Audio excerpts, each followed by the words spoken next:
Hello दोस्तों, स्वागत है आपका गौरव एजुकेशन में। तो आइए दोस्तों, आज बड़े ही प्यारे, बड़े ही लाजवाब, बिल्कुल झोला फाड़ सवाल आपके सामने आ चुके हैं, जिन्हें 100% बच्चे क्या करते हैं, कम से कम 90% बच्चे इन्हें गलत करते हैं पूरी तरह। अब देखो सर कैसे करेंगे। कुछ बच्चे क्या करते हैं, ऐसे सवाल को देखेंगे, इन दोनों को प्लस करेंगे और इनका आधा कर देंगे। जो तरीका बिल्कुल गलत है, बिल्कुल आपका गलत आंसर आने वाला है। अब देखो सर कैसे करेंगे। तो हमारे जो पहले वाला क्वेश्चन है उसे देखते हैं। यहाँ पे दिया है 600 प्लस 400 का आधा कितना होगा। तो 600 को ऐसे का ऐसे ही लिखना है, प्लस से प्लस लगा देंगे। इसके बाद 400 है, 400 लिख देंगे। इन्हें जोड़ना नहीं है, अगर आपको जोड़ देंगे तो बिल्कुल गलत कर देंगे। का की जगह क्या लगाएंगे, मल्टीप्लाई लगाएंगे। और मल्टीप्लाई के बाद आधे का मतलब होता है, आधे का जो मान होता है 1/2 होता है। किसी भी चीज का आप आधा करोगे तो उससे हम किससे डिवाइड करते हैं, 2 से हम डिवाइड कर देते हैं। अब देखो सुनो, बोर्ड मार्क्स का रूल क्या कहता है, पहले हमें गुणा करनी होती है, बाद में प्लस करना होता है। तो देखो इससे हम इसे काटेंगे, कितनी बार आ गया, तो हमारा 200 बार कट जाएगा, क्योंकि 2 दूनी होता है 4 और बाकी 2 जीरो ऐसे के ऐसे ही। इसके बाद सुनो, अब देखो क्या बना है,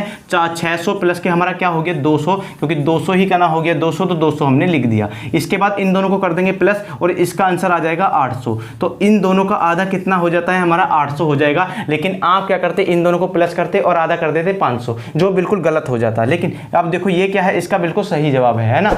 अब इसके बाद देखते हैं ये वाला 800 का 800, 800 प्लस के 800, 800 को ऐसे का ऐसे ही लिखेंगे, प्लस 800 ऐसे का ऐसे ही। और ये क्या दिया है, गुणा दिया है, तो गुणा लगा देंगे। का की जगह लगाया गुणा, आधे का मतलब होता है 1/2। और इन दोनों को अब क्या करेंगे, इससे हम इसे डिवाइड कर देंगे। 400 बार कट गया और अब क्या करेंगे, जो हमारा है उन्हें लिख देंगे। तो इसके बाद इससे मल्टीप्लाई करी, 400 ही करना 400 और इन दोनों को जोड़ दे, कितना आ जाता है 1200। और इसका बिल्कुल लाजवाब आंसर बन जाता है 1200, कि 800 प्लस 800 का आधा कितना होगा, हमारा जो है 1200 होगा। बिल्कुल लाजवाब तरीके से, इस तरीके से आप किसी भी संख्या का आधा कर सकते हैं। उम्मीद है आपको ये समझ में जरूर आ गए होंगे। आए हो तो वीडियो को लाइक करें और चैनल को सब्सक्राइब कर दे और बेल आइकन को प्रेस भी कर दे, ताकि इस तरह की वीडियो का नोटिफिकेशन आपको टाइम से मिल सके। ठीक है दोस्तों, धन्यवाद। जय हिंद, जय भारत, वंदे मातरम। स्वस्थ रहें, मस्त रहें और इस तरह से आप सवालों के झोले फाड़ते रहें। जय हिंद, जय भारत, वंदे मातरम। स्वस्थ रहें, मस्त रहें, लाजवाब रहें, जबरदस्त रहें। बिल्कुल।